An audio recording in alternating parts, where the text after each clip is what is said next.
Are there critical tipping points in your day that either set you up to win or make you feel like you're losing? Today, you and I are going to talk about 4 simple choices that you and I are faced with every single day. They are so subtle, yet the impact is so major. You're going to see how easy it is to feel better in your life starting today, because you'll realize it is a choice and you can make a different choice. The first micro choice happens as soon as you wake up, before you even get out of bed. And here's the choice. Hey, it's your friend Mel, and welcome to the Mel Robbins podcast. I am so excited that you're here with me. I'm excited about the conversation. It's always an honor to be together and to spend this time with you. And if you're a new listener, or you're here because somebody shared this episode with you, well, I just want to take a moment and personally welcome you to the Mel Robbins podcast family. Today, you and I are going to talk about 4 simple choices. I'm talking the smallest micro moments that make a surprisingly huge difference every single day in your life. And here's why I wanted to talk about this topic. So our executive producer is this phenomenal human being named Tracy. She is one of the smartest people I know. We have been friends for 9 years. That's how long we've worked together. Now, she came into work the other day and she admitted to me that the other day she had all these big plans. And instead of just rolling out of bed and jumping into her day, she spent an hour in bed in her pajamas, reading the news on her phone. And it ruined her day. So it got me thinking, are there other critical tipping points in your day that either set you up to win or make you feel like you're losing? Are there other tiny little forks in the road that happen in every day that you live, these little micro moments that have a major impact on you and you don't even realize it? They're right in front of you. So I dug in and I pulled apart the day and I have found, in fact, there are 4 of them, 4 of these micro choices that you and I are faced with every single day. They are so subtle, yet the impact is so major. Because once I walk you through these 4 moments, holy cow, you're going to see how easy it is to feel better in your life starting today. And I love these so much because I think right now life can kind of feel like you're being yanked around as if you're holding a rope tied to a runaway horse. And it's incredible. It's incredible when you notice that you do have a choice. And that when you choose on purpose, when you make a better choice, that you feel more in control. So let's jump in and just unpack choice number 1. The first micro choice happens as soon as you wake up, before you even get out of bed. And here's the choice. What do you reach for? Just stop and think about that. You wake up, your eyes open. Micro choice number 1, you're not even thinking at this point, which is why you don't realize it's a choice. What do you reach for? The first thing you reach for in the morning, it's either going to help you or it's going to hurt you. In fact, let's just kind of picture how this plays out, okay? I want you to imagine that you're lying there. Your head is on the pillow, your body, oh my gosh, all tangled up in the sheets. The alarm goes off. Your eyes are barely open. You can't even register what day it is. Oh my gosh, you got the sleep in your eyes. Is it Monday? Is it Tuesday? Is it a work day? Before you even sit up, you reach for something. And I'm no psychic, but I bet I know what you reach for. You reach for your phone. You've got the phone by your bed, or worse, the phone is already in bed with you. And so that's the first thing you reach for. And what do you tell yourself? You tell yourself the same thing I used to. Well, I'm just going to check this for a minute. I got to check on my kids. I'm just going to check this thing real quick. And then you open up your favorite app and then you start scrolling. And by then it's too late. It's an avalanche, a headline about something horrifying, and then another, and then another, and then a video you didn't ask to see, and then a comment section full of people screaming at one another, and then a meme that's trying to make a tragedy funny, and it's never funny. And somebody's hot take, and somebody's rage post, and somebody's conspiracy nonsense. And within 30 seconds, whether you know it or not, that micro choice made your nervous system just light right up. And I want to say this up front. I applaud you for wanting to be informed about the world. That matters. But listen to me. You do not need to be informed in your pajamas. I have a rule about the news personally. I never read the news in my pajamas unless it is a Sunday and I've already made breakfast and had a cup of coffee and I have made a decision to lounge around in my pajamas and it's after 11 a.m. If I want to choose to spend an hour reading the headlines then in my pajamas, you're allowed, Mel. But never do I read the news in my pajamas first thing in the morning. See, reading the news for 15 minutes or an hour every day isn't the problem. It's the micro choice to reach for the phone and do it in bed before you've done anything else. Mainlining it like it's your coffee or your vodka, the first thing you reach for. I mean, that's a death sentence for your brain because the moment you reach for your phone, here's what your brain reaches for: more headlines, more drama, more fear, more outrage. This is why it's hard for you to get out of bed, because you're now hiding from the world that you're mainlining because you've reached for your phone. More information that you can't do anything with at 6 o'clock in the morning while you're curled up under your comforter. More. And it's never satisfied. Just like that, first thing in the morning, you have lost control of your day. That's why I call these micro choices these tipping points in your day. It's like you opened up the front door of your house and invited the world into your bedroom to shout things at you. You should have gotten into the shower 10 minutes ago, and now you don't have time to take one. And you didn't have time to walk the dog who's been staring at you patiently from the foot of the bed. And had you just gotten out of bed when you were supposed to get out of bed, you would have had time for breakfast. Well, forget that now. And this is the common sense explanation for how a micro choice can have major consequences. I want you to hear directly from a renowned expert on how choosing this micro choice to reach for the wrong thing first thing in the morning has a major unintended impact on your brain. His name is Dr. Alok Kanoja. Now, he's known to millions of fans online as Dr. K and the Healthy Gamer. But Dr. K is a Harvard-trained psychiatrist who teaches people exactly how to protect their motivation and focus in a world designed to steal it. Now, when he appeared on this podcast, Dr. K helped me understand something really important that I now want you to understand. He was one of the 57 experts, by the way, that I interviewed, and I feature his work in the Let Them theory. And what you're about to hear, because I wanted you to hear from him about how this micro choice, what do you reach for first thing, has such a massive impact on your mental fuel. See, he's going to explain to you that when you wake up in the morning, you have a certain amount of mental fuel available to you that you need in order to motivate yourself. You need it in order to get through your day. That fuel, Dr. K is going to explain, is called dopamine. It's part of your body's motivation and reward system that helps you do hard things. And it also helps you feel good when you follow through. That's why it's called the motivation reward system. Makes you do hard things, helps you feel good when you do them. Now, here's what I never realized until I sat down with Dr. K.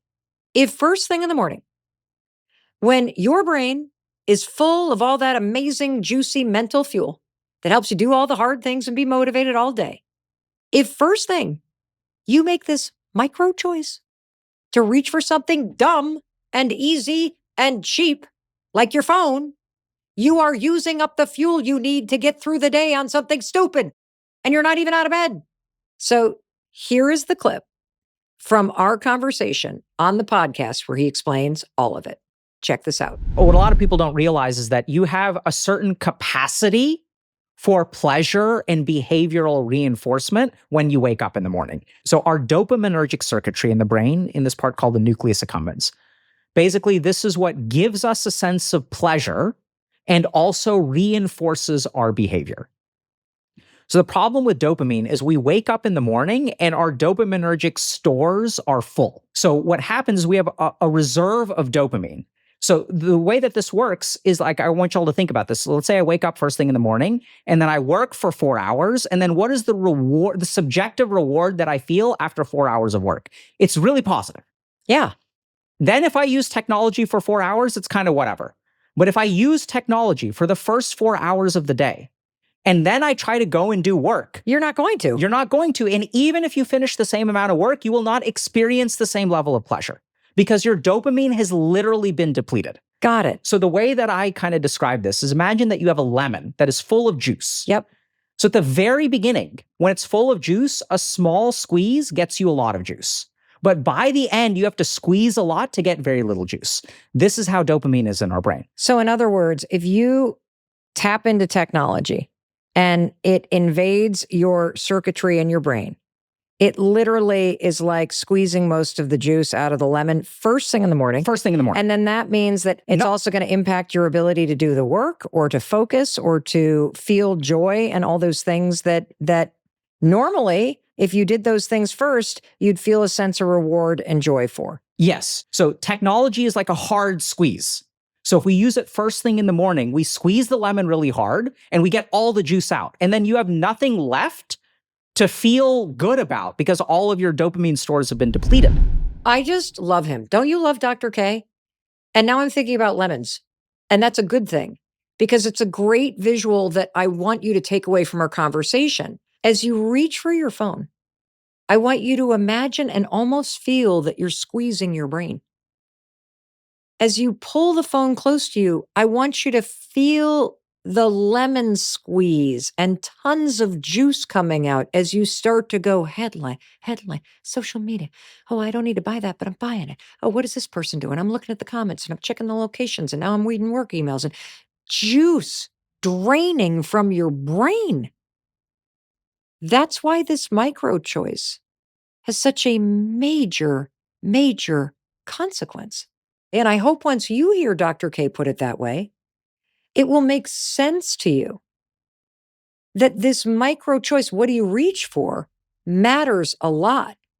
Because Dr. K is telling you if your first micro choice is reaching for your phone, you just started the morning with a hard squeeze. Scrolling, dumping dopamine. Go, it's gone for the day. And that one micro choice is why the rest of the day feels like as much as you try, as much as you're trying to wring out of yourself and squeeze out of your day and force yourself to focus, and as much caffeine as you can possibly drink, and as much as you're doing your best, you just can't pull the motivation. That's why you're flat. That's why you're irritable. That damn micro choice first thing in the morning and what you reach for and the fact that it was a hard squeeze on your dopamine.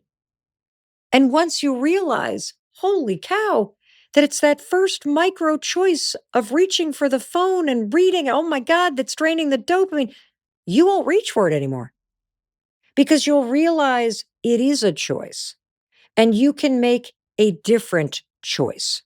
You know, when I'm at home, I'm really good about what am I reaching for. But if a couple weeks ago, I was staying somewhere else and I had my phone right next to the bed because that's where the charger was and the bathroom was down the hall and I didn't want to put the phone in the bathroom and then have it go off and wake up the kids that were sleeping on the same hallway. So guess what happened? I reached for it. And then guess what I did? I started scrolling on Instagram. And I'm almost embarrassed to tell you this, but you want to know what I did next? Can you guess? I bought a sweatsuit that I did not need. I mean, it was really cute on the model. It was like just plain kind of that gray sweatsuit color, cropped hoodie, long pants, pockets. Okay, click. One-stop shopping. Here we go. I'm not even out of bed yet. Wait, have you ever noticed that the things that you buy in bed, you never ever need? That miracle water bottle that's somehow going to change your hydration and your whole life. The countertop gadget that only makes mini waffles. You don't even eat waffles. The posture corrector that makes you look like a folding chair. And you know why all this matters? Because what you reach for doesn't just steal your dopamine or your focus or your time or your energy or your peace of mind. It steals your money. And if you don't choose to reach for your phone, what could you reach for? I mean, just stop and think about that. You've got this micro choice that has a major, major impact, positive or negative. If you don't reach for your phone, what could you reach for? Oh my God, it's limitless. You can reach for your partner for a moment of connection. Simple good morning. You could reach for your pet. I mean, they've been standing there at the bed waiting for you. You could get up and reach for the curtains and let the light in. You could reach for your coat and step outside, even if you're in your pajamas. You could reach for a glass of water. You could reach for your gym bag, your tennis shoes. You know what I reached for this morning? My ski poles. My ski poles. In fact, at 6:30 in the morning, this is what I was doing. That's me with my skis on, and you put these things called skins underneath them that are basically like Velcro. And then my husband and I hiked up the mountain, the local ski mountain, got an hour hike in with our skis, and then you peel the Velcro skins off the bottoms, you stomp back into your skis, and then boom, you ski down.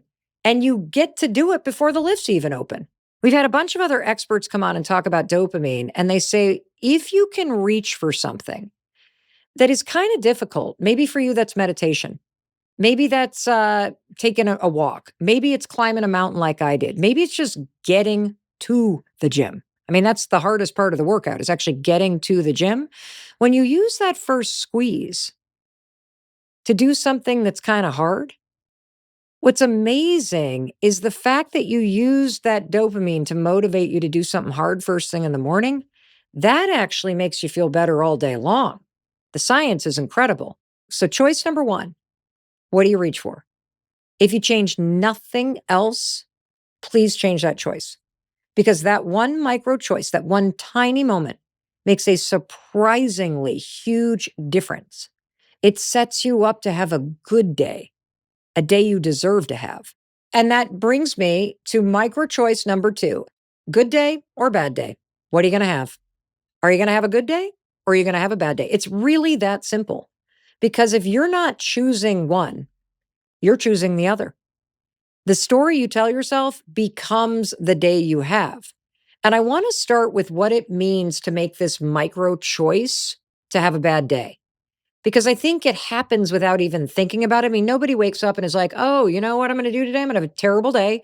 I think I'm going to screw up my life. Everything's going to go wrong. We don't consciously do that, but subconsciously, you're making a choice to believe it's going to be a bad day, to brace for a bad day, and you don't even realize that you're doing it. And that's why you can get into a rut in your life where you just have a string of bad days or weeks or months, and you don't even understand why. So let's talk about how this happens, okay? And I'm going to unpack the typical morning and how this micro choice of choosing to believe that it's going to be a bad day snowballs. And once I explain this from a common sense standpoint, I'm going to bring in some incredible research from a Stanford neuroscientist who studies the impact of mindset on your biology, your physiology, on basically every aspect of your life. It's going to blow your mind.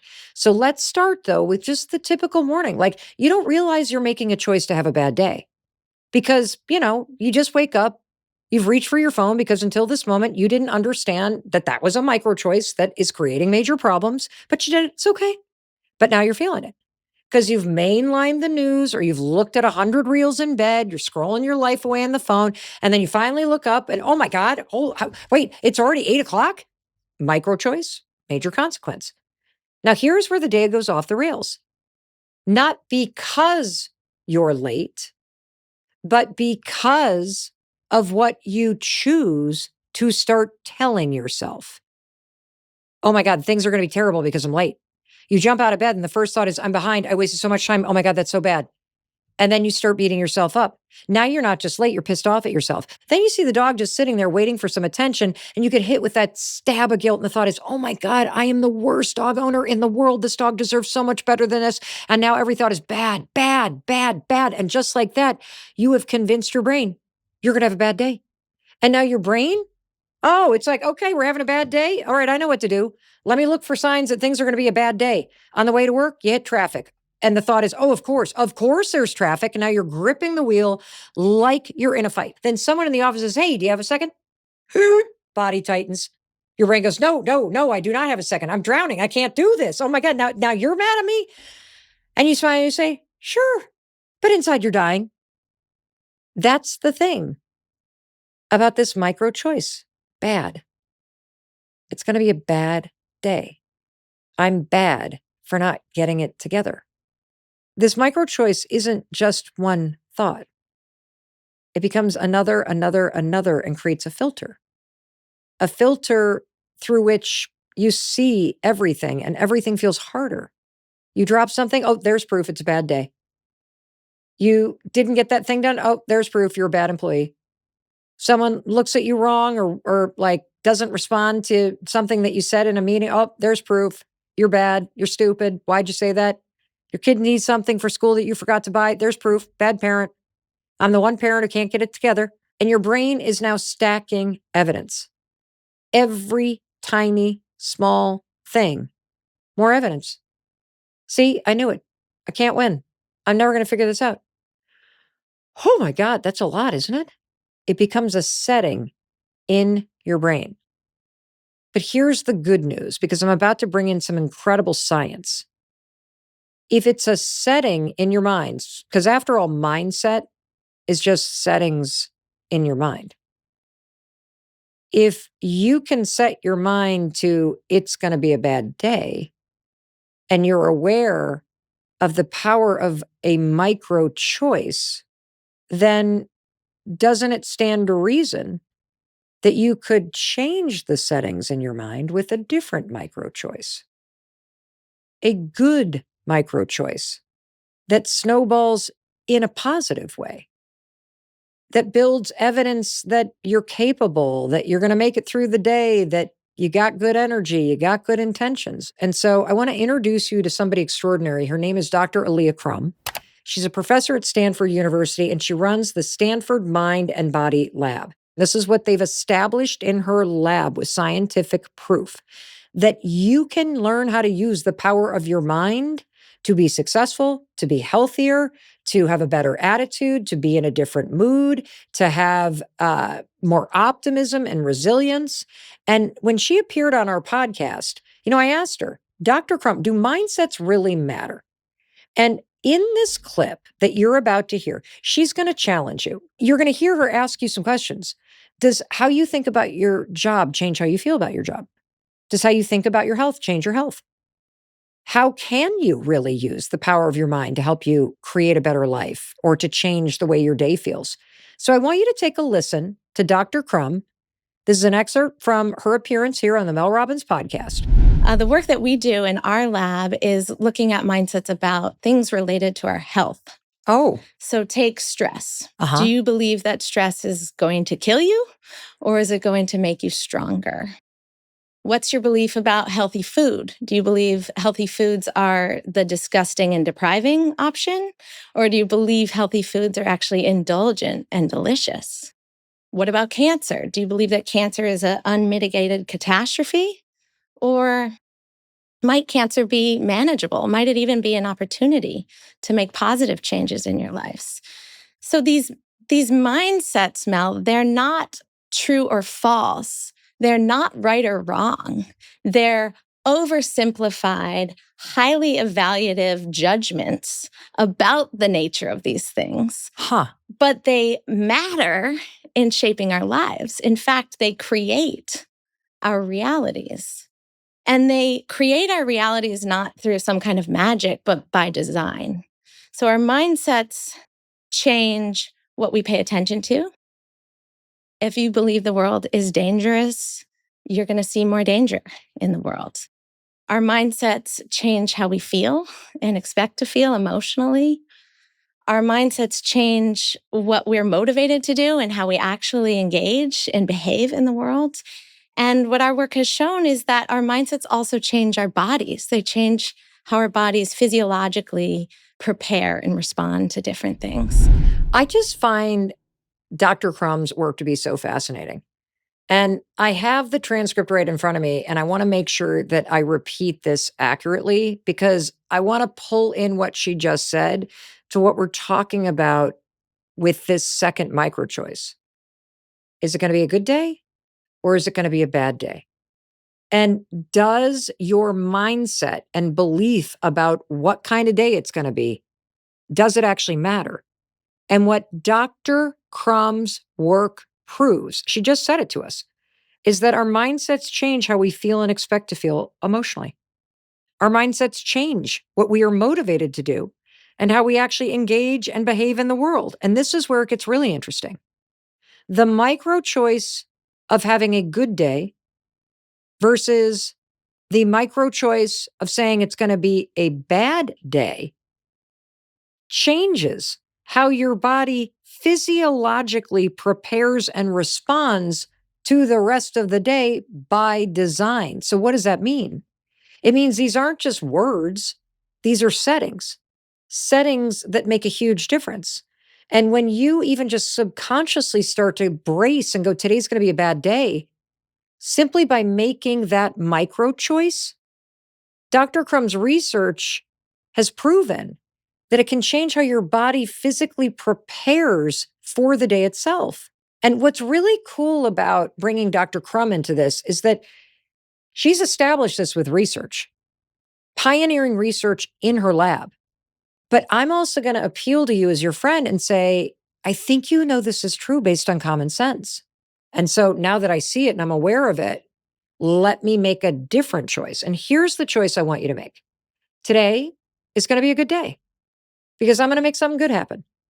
Yep, there's a lot of stressful things going on. Yep, my boss is kind of a dick and was in a bad mood. Yep, I got a big job. Yep, there's always something out of my control, but today is going to be a good day. How do I know? Because I'm going to bring a good attitude. I'm going to have good energy. I'm going to have good boundaries. So I'm not going to let the stupid stuff drain me. Today is going to be a good day because I'm going to make something good happen. Do you see how different that feels? And let me be clear.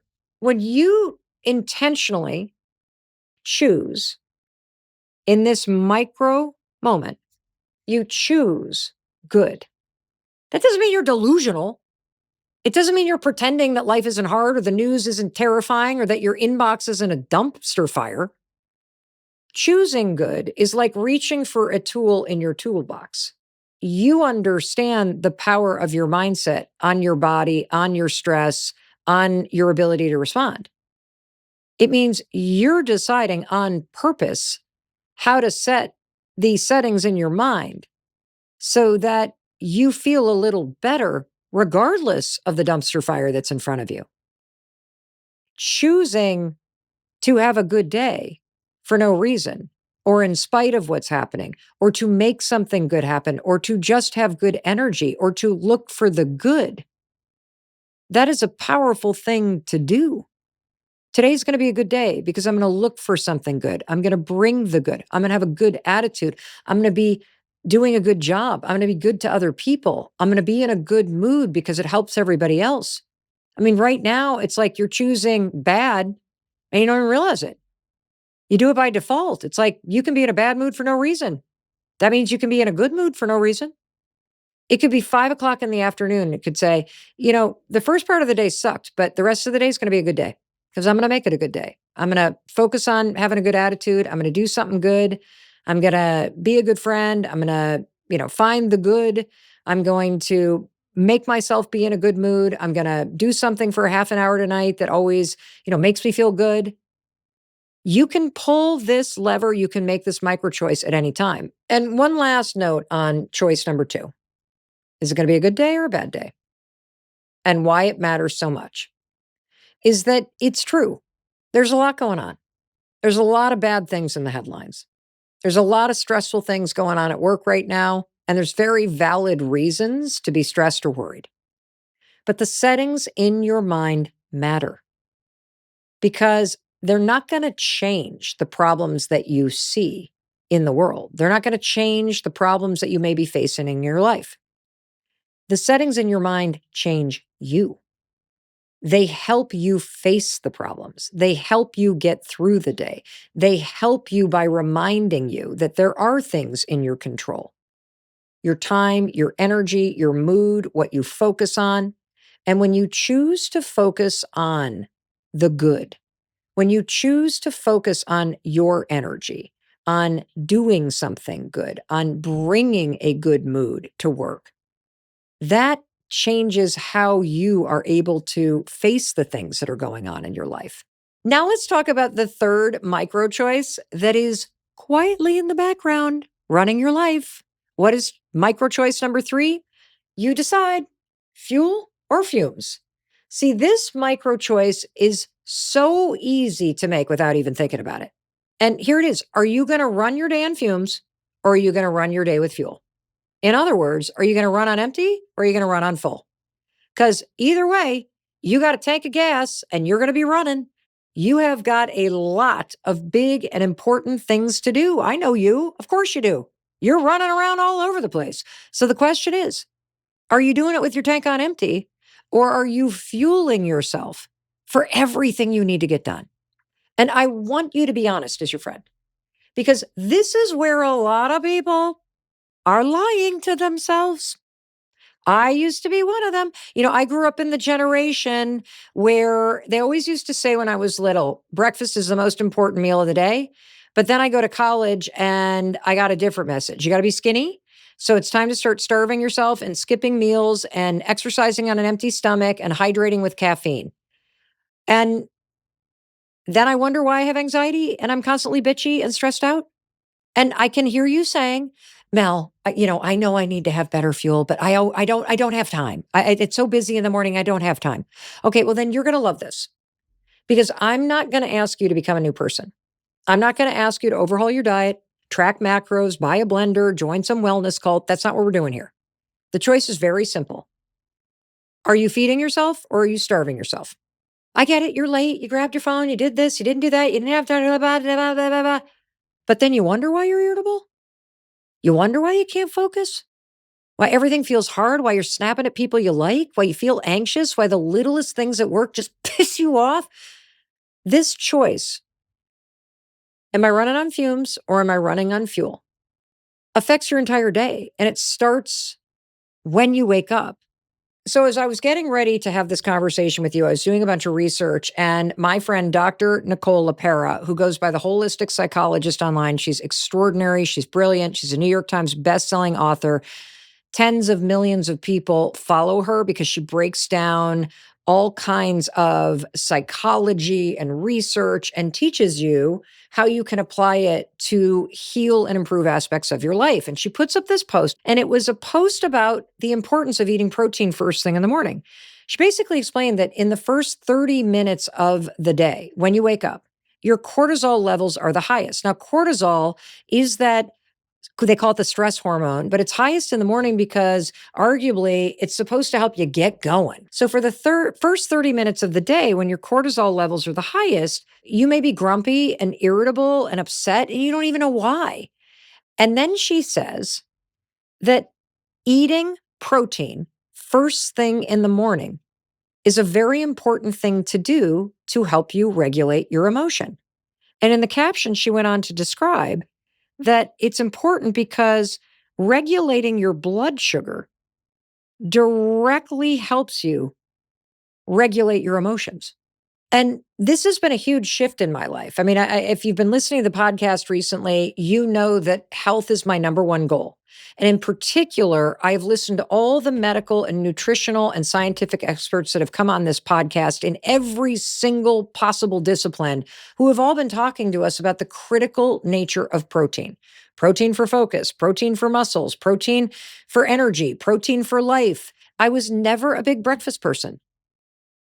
And I have started to force myself to change my own habits and follow this expert advice and really take fueling myself first thing in the morning seriously.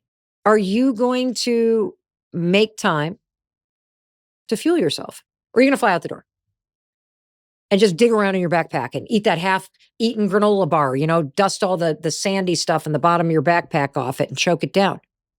Or are you going to try to cover up that giant hole where your food should be, namely your stomach, with a big cup of coffee and 15 sugar packets in it? And if you think I'm exaggerating, I really want to share some wisdom from somebody that I absolutely love. His name is Professor Carl Pillemer. He is a professor at Cornell. He is behind one of my favorite bodies of research. We've talked about it on this podcast. It's called the Legacy Project. Now, Dr. Pillemer has spent years compiling the best life advice and wisdom from people in their 80s, 90s, and 100s. And I have been citing his research for a long time in my work, so I was so thrilled when he agreed to come on the podcast. Now, he's also in clinical practice as a psychologist, but I just love that he has this research study for 22 years interviewing people near the end of their lives, so that you and I can learn the wisdom about how you live a good life from people whose lives are almost over. He refers to the people in his study as the elders. And what you're about to hear is one of my favorite pieces of advice that come from the Legacy Project. Specifically, what do you do if you're feeling irritable, cranky, not like yourself, and now you're taking it out on the people that you care about? Guilty. I mean, admit it. You literally give the best people the worst of you.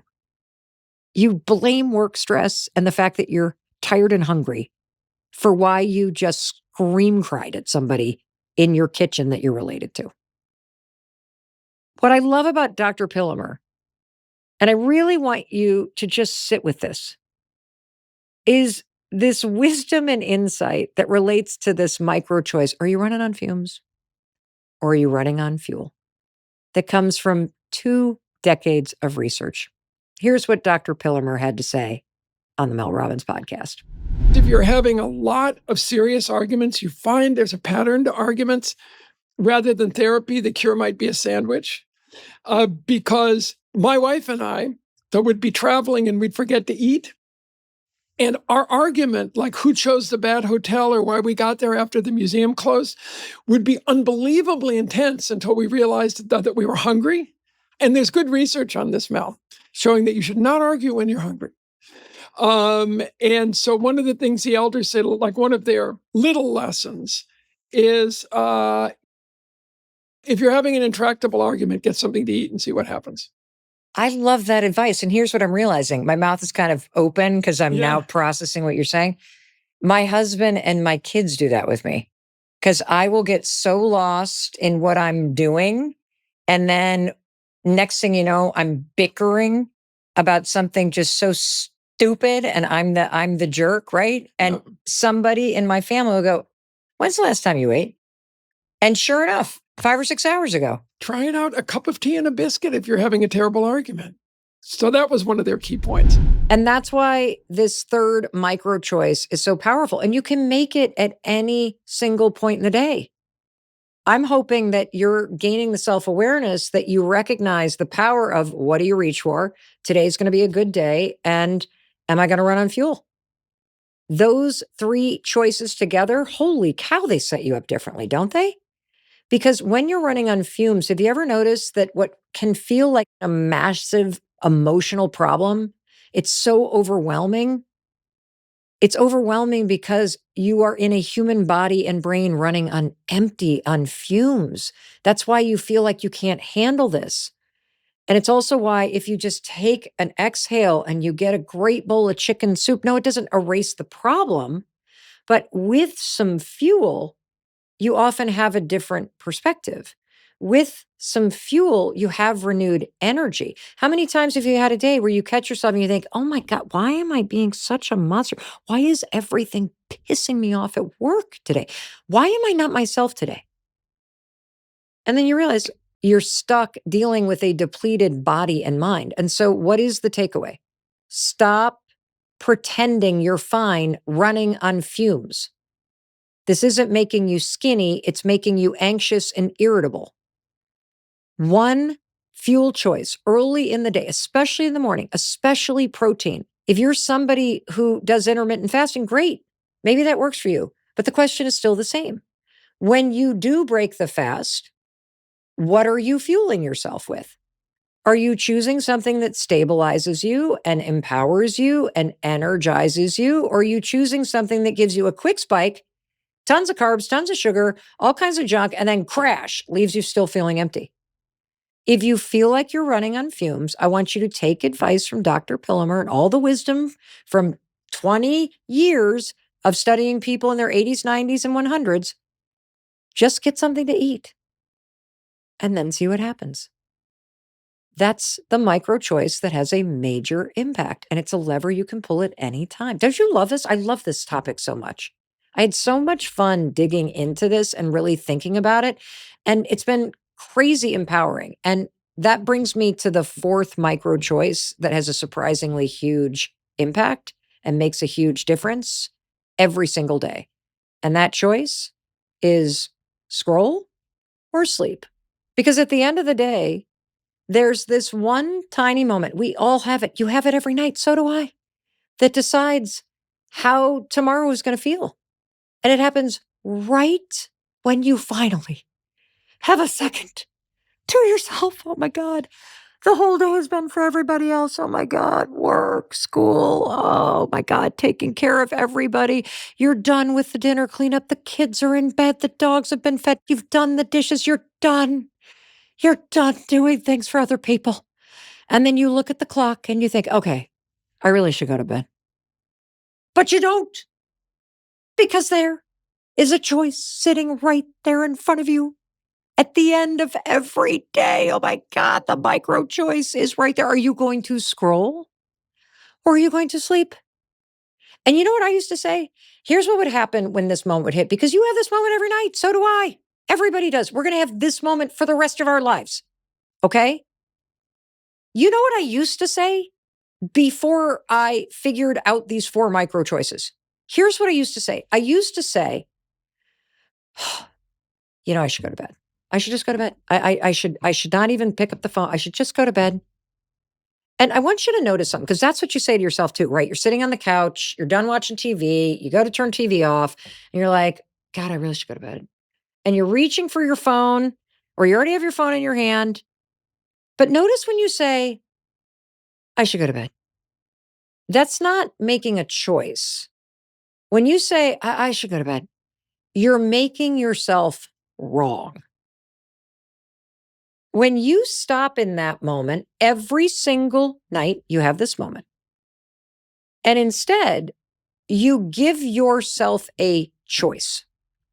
Mel, do you want to choose to scroll, or do you want to go to sleep? You're not making yourself wrong. You are empowering yourself to make a choice. There's a huge difference between, oh, I should go to bed, I should put the phone down, versus, well, I can either scroll or I can go to sleep. What do I choose? My husband has this one all figured out. Like, it every single night, like clockwork, it gets to be 8:45, 9 o'clock tops. And he's either already asleep and has missed half of the episode that we've been watching together on the couch, or he's like, okay, he's pushing, he's getting up. Okay, it's time to go to bed. Then there's me. That's the moment. That's the moment right there. That's the micro moment. And you know what I do? I literally, without clockwork, before I figured this micro choice out, I would just reach for the phone. And then I'd tell myself, I'd say to Chris, I just got to check one more thing. And then that thing takes 45 minutes. And then after I've been on the phone for 45 minutes, guess what? I'm not even tired anymore. So now I'm up for another hour or two, like an idiot.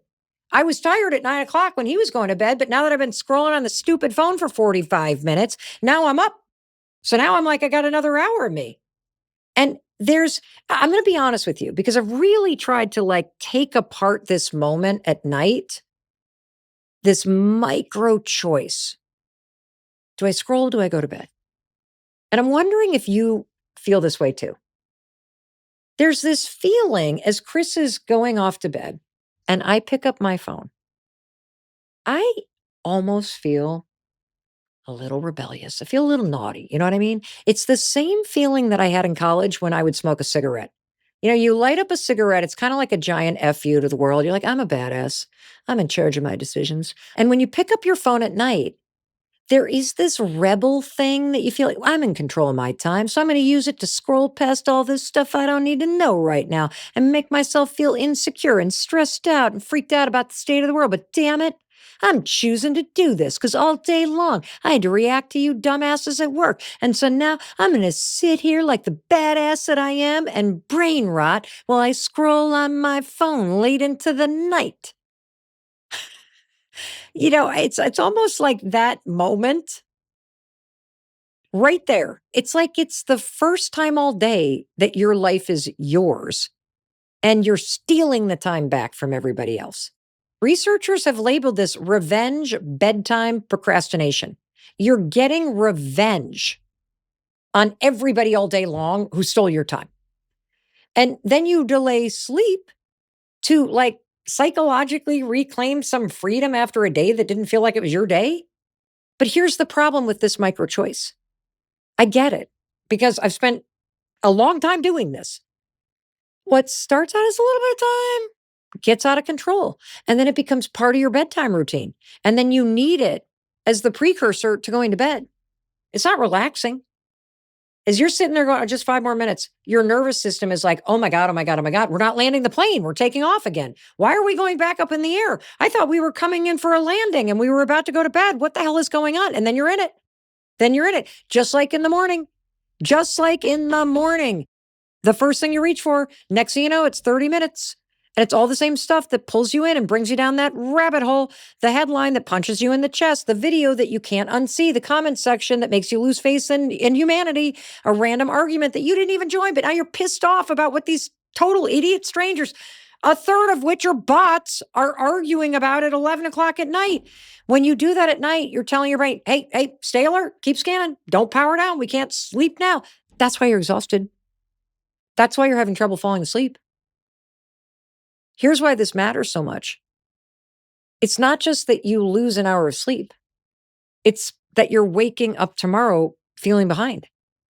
Let me tell you about this study that was led by PhD researcher Dr. Anne-Marie Chang while she was at Brigham and Women's Hospital, which is in Boston, right where the Mel Robbins podcast is recorded, and Harvard Medical School. And it was published in PNAS.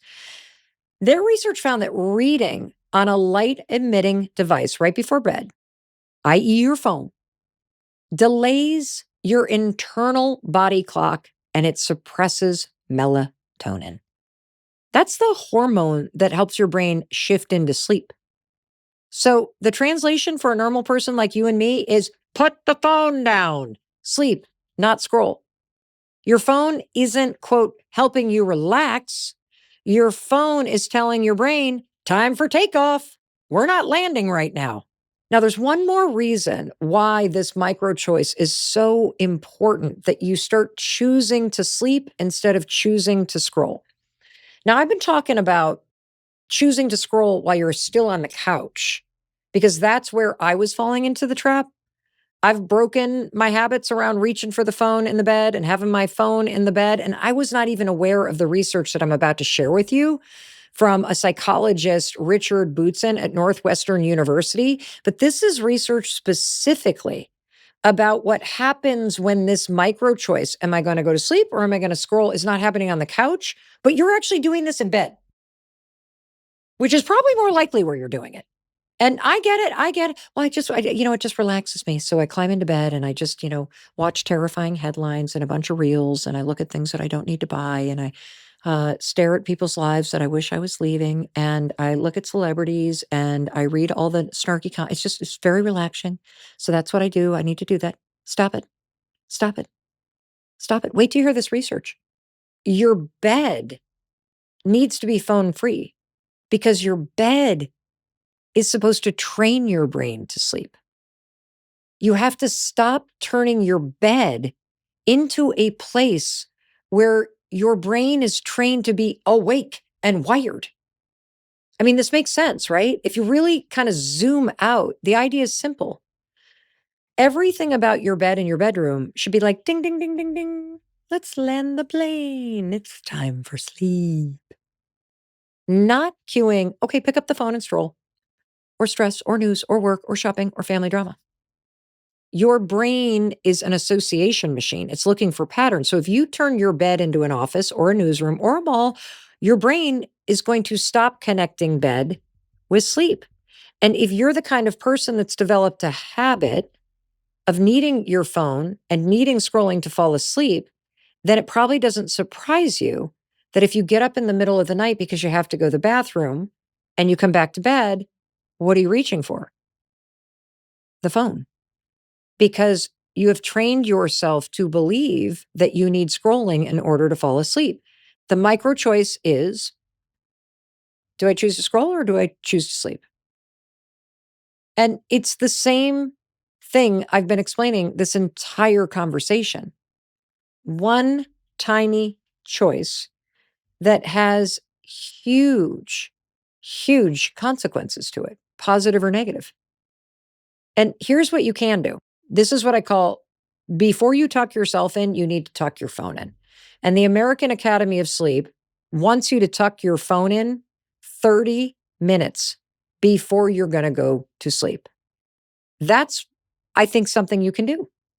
And so that means this micro choice needs to happen 30 minutes before you want to climb into bed. Choose to go to sleep instead of scrolling. What are you going to do in those 30 minutes? You could do anything. While your phone is charging by your, wash your face, lay out your clothes for the morning, take a shower. Oh, you know what I do? I take a bath. I take a hot bath. I pour in the Epsom salts. I sit there, read a book, listen to an audiobook that relaxes you, stretch for 2 minutes. Make your bed and your routine feel like something cool. It starts associating it with sleep. You could light a candle. You could fluff the pillows. You could turn the lights down a little bit. You could start creating a bedtime ritual that you absolutely love, because when you start to make a choice, you start respecting yourself. And when you choose to sleep, you don't just wake up with more energy. You wake up with more capacity to get through the day. And that's the entire point of the conversation today. You can't control everything that's happening out there, but you can make these 4 micro decisions that help you take control. You can stop handing your time and your energy and your peace away in these tiny moments. And one of those moments is your bedtime. And if you don't trust yourself, set an alarm. Set an alarm for 30 minutes before you need to go to bed. And when it goes off, it means I'm done talking to the world.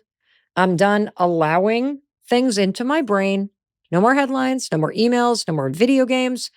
And if you want this to be really easy, do the simplest, most effective thing. Put your phone, when you tuck it in, somewhere far away from your bed. Mine is always in my bathroom or in my closet. It's where I have 2 chargers.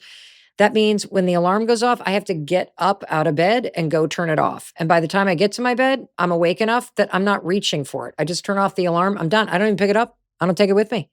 And here's one more tip. You know what you could do? Is after you tuck in your phone and you got your 30-minute ritual and you're climbing into bed, put out whatever it is that you're going to reach for first thing in the morning. Is it your tennis shoes? Is it your gym bag? Is it the leash? Is it your ski poles? Is it your journal? Is it your meditation? Set yourself up to make the right choice first thing tomorrow morning. And that's how this not just becomes 4 little choices that you can make every day. It becomes little levers, tipping points in your day where you can take back control.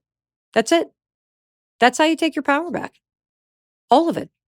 4 simple micro choices every day that create major positive change.